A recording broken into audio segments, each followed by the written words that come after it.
Hi, I'm Rachel McGuinness from Wake Up with Zest, and at last year's Virtual Wellbeing Festival I talked about why we sleep, how sleep works, and gave you tips on how to sleep better. This year, as the world opens up again after a year of more or less staying at home, I thought I would focus on how to sleep well when you're travelling. Whether you're staying away with family or friends or in hotels. And also how to reduce the effects of the dreaded jet lag if you're flying further afield. First of all, just a little bit about me. I've been in the health sector for the last 17 years, and I'm the founder of Wake Up with Zest and the Zest Wellbeing Hub. And the business focuses on workplace wellbeing. And we work with forward-thinking organisations who understand the benefits of looking after the physical and mental well-being of their employees so that they're happier and healthier. We have an affordable online employee wellbeing resource with monthly updated content covering men's and women's health, financial well-being, as well as sleep, healthy eating, fitness and resilience. We also host webinars, talks and workshops on the same topics, as well as one-to-one health consultations, sleep clinics and coaching. So just before we get into the content, I wanted to share with you a little bit of my own sleep journey. I used to struggle with my sleep and have gone through bouts of insomnia. And the last one was back in 2014 and lasted on and off for a couple of years. I was in that place of desperation, trying to find a solution to my sleeplessness. So instead of going to the doctors for sleeping tablets, I taught myself to sleep again by reading loads of different books on sleep. And in 2017, I became a cognitive behaviour therapist for insomnia. So in a nutshell, I know loads about sleep, but also had the experience of going through the pain of not sleeping. Sleeping away from home can sometimes be a bit of a challenge. You're sleeping in a different environment, the layout of the room is different, it's a different route to negotiate to the loo if you need to go in the middle of the night in the dark. It's a different bed, pillows and bed linen to get used to, which may or may not be better than your home version. And quite often in hotels it can be stuffy and hot, alternatively ice cold with noisy air conditioning. So here are my top tips to get some decent shut-eye when you're away from home, whether you're on the road or on your holidays. So the first thing to do is to get the temperature right. If possible, open the windows and get some fresh air in. Sometimes how much you can open windows is restricted unless you've got a balcony. Either sleep with the window open, or if it's too hot or too cold, set the thermostat to between 16 to 18 degrees Celsius or 60 to 65 degrees Fahrenheit if you're in the States to create the optimum sleeping temperature. Unplug the TV and anything with a light. I banned the TV from the bedroom years ago as they give off electromagnetic pollution which can disturb your sleep. If you can't switch off everything, then take some black LED stickers with you. You can buy them off Amazon. Next, pillows. If you've got enough room in your luggage or if you're driving, you could pack a travel pillow. Otherwise, ask the hotel if they have your choice of pillow. I stayed at a Holiday Inn Express recently and they had a choice of firm or soft pillows. So it's not all the posh hotels that have the pillow menus. I'm not sure who designs hotel rooms, but lights are either too dim or too bright. So invest in some light blocking glasses if you want to read before going to sleep, as quite a few hotels have LED bedside lights, which will wake you up instead of making you sleepy, as the light is cool rather than warm. Invest in a comfortable sleep mask to block out any light you're not able to switch off, such as fire sensors or light from under the door. The first night you sleep in a new environment may not be a great night's sleep as the surroundings are unfamiliar. The part of the brain responsible for protection and survival, the amygdala, is scanning for danger.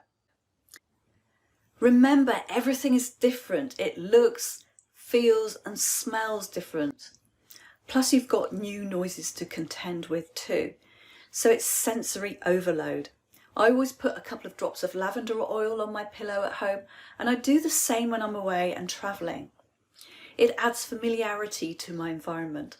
Plus it's also a familiar sensory cue for the brain to go to sleep.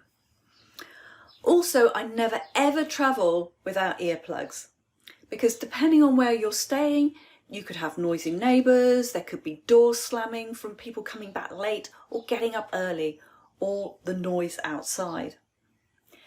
The air in hotel rooms can be really dry as well.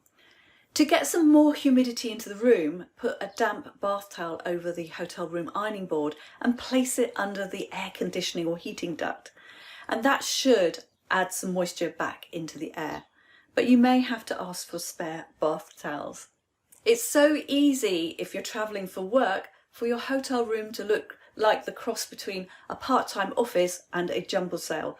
So keep your room as tidy and relaxing as you can. And if you're staying away with family or friends, the spare room for most isn't a priority in terms of comfort. Quite often the mattress isn't the best and the room is used for storage. Or you may end up sleeping on a sofa bed. So the same rules apply as staying in a hotel room. However, you may not want to ask for a damp bath towel and their ironing board. Now let's talk about how to minimise the effects of jet lag if you're flying somewhere long haul. Did you know that flying isn't that healthy? Sitting in a pressurised metal tube for a few hours at 36,000 feet expands the gases in our bodies, making our ears pop and our legs and ankles to swell, and not to mention the undesirable problem of continually wanting to break wind as our tummies swell. Just see what happens to a packet of crisps or a bottle of water when you get to cruising altitude. It expands, and that is exactly what's happening to your body. Another reason you can feel so bad is the quality of the air in the cabin, which is dry. Your skin, eyes and nasal passages all start to dry out. And the humidity is the same as the Sahara Desert. And also the cabin pressure is set to about 11 to 12 pounds per square inch, which is the equivalent of being at an altitude of 6,000 to 8,000 feet. And then there's jet lag. Humans really are not designed to fly. Jet lag can affect anyone. It doesn't matter whether you're a frequent flyer with tens of thousands of air miles in the bank or someone who just takes a once-a-year holiday flight. Jet lag is in fact a sleep disorder. It's an imbalance in the circadian rhythms or the body clock, and the circadian rhythms are influenced by sunlight. However, travelling across time zones can have a major impact on your biological body clock. In your own time zone, your brain is naturally attuned to your own hours of daylight and darkness, and your circadian rhythms can be slow to adjust to new time zones. Just think how your body reacts to the clocks moving forward in the spring and back in the autumn each year. Sometimes it can take several days or even a few weeks to adjust to just 1 hour in our own time zone. If that happens to you, you begin to realise how these time changes will affect you when you add or subtract several hours as you fly west or east in one day. Flying east, losing hours has more of an impact than increasing them than flying west. And jet lag can literally feel like you're having a hangover without the alcohol. And symptoms can include feeling irritable and out of sorts, headaches, inability to concentrate and lapses in memory, feeling disorientated, you have slower reaction times, feeling shaky or shivery, feeling hungry at the wrong time or no appetite at all, upset stomach or feeling constipated or feeling sick, tiredness, achy muscles and restlessness. Our brain and bodies are telling us it's time to sleep when maybe it's lunchtime, or are wanting us to be awake when it's the middle of the night at our new destination. Here are my top tips for managing jet lag. So before you fly, and maybe it's not always possible to do this, but try to get a flight that will get you to your destination early in the evening. So you only need to stay up for a couple of hours before bedtime. of around maybe say 10 p.m. And if you arrive at your destination in the early morning, and if you need to, take a short nap during the afternoon, and you can do that up until 4 p.m. But do no more than 90 minutes, which is one sleep cycle. So set an alarm, and that shouldn't affect or impact your bedtime routine and sleep pattern too much. Pay the extra and book your seat when you buy your ticket. If you want to sleep on your flight, avoid seats around the galley and toilet areas or the last row in front of a bulkhead, as you won't be able to recline your seat. If you're in the Northern Hemisphere and want to avoid the sunlight, sit on the right side of the plane flying west and the left-hand side flying east. If you're going on a long-haul flight and schedule permits, maybe build in a stopover to help your body to begin to adjust to the new time zones. Or you could try to anticipate the time zone changes several days before your trip, if you can. So try to go to bed and get up earlier if you're going east and later if you go west. This will begin to prepare your brain and body clock for the time changes to come. Invest in some noise cancelling headphones. They are great. They cut out the engine noise dramatically and also screaming kids. Pack a few essentials in your carry-on luggage, such as decent earplugs and an eye mask to block out as much noise and light as possible while you're sleeping on board. Also pack some face moisturiser, lip balm, hand cream to keep your skin rehydrated, as the atmosphere in the cabin will really dry out your skin. And also eye drops if you're prone to dry eyes. Before you get on the plane, fill up your water bottle in the terminal or buy a big bottle of water before boarding. This means that you can have a drink when you want to instead of bugging the cabin crew. And if you can, buy low carb, high protein, healthy food airside in the terminal. And then you can eat when you want to and you're not going to be at the mercy of the in-flight service. When you've boarded your flight and as soon as you're settled in your seat, set the time on your watch to your destination time, and within reason treat it as the current time and try to eat at those times as well, unless you're on an overnighter, and we'll cover that in a little bit. Reduce your caffeine and alcohol consumption, as their effects are even more concentrated at altitude. Keep yourself hydrated on the flight with plenty of water, and also wear clothes that are comfortable for sitting for long periods of time in, as your stomach may get bloated. And also wear shoes that you can take off and put back on again easily in case your feet swell. Regularly move around the cabin and stretch to keep the blood flowing to avoid DVT. And if you have poor circulation, invest in a pair of good quality flight socks. Even if you don't, they can be a wise investment on a long haul flight.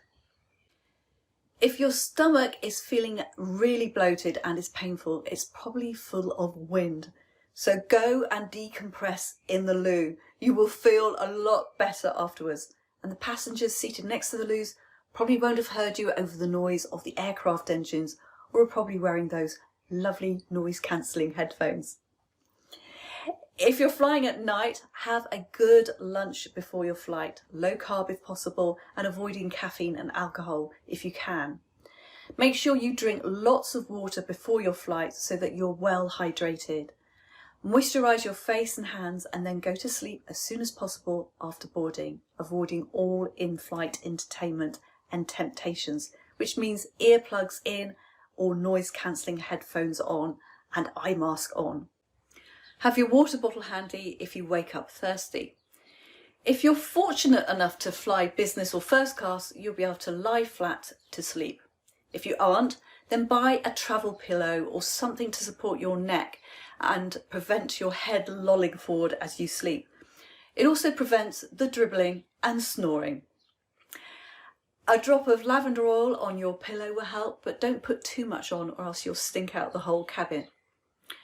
And don't forget, when you are awake, to move around the cabin and stretch.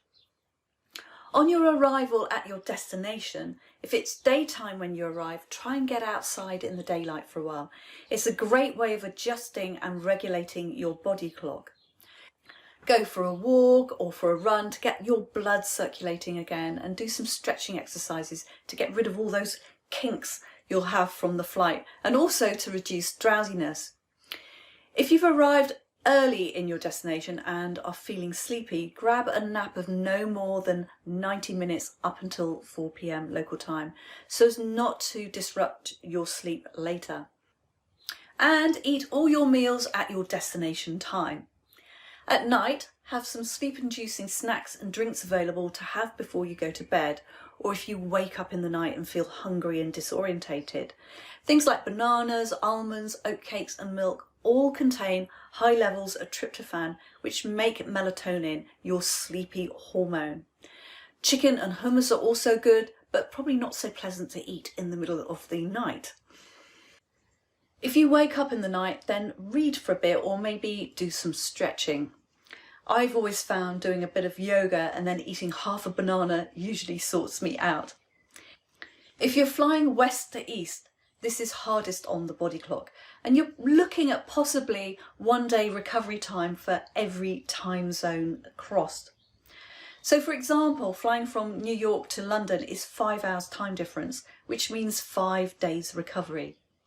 So remember, west is best and east is a beast. I've not mentioned anything about melatonin, which other sleep experts may recommend. My personal opinion is that melatonin is a hormone and should be under prescription only.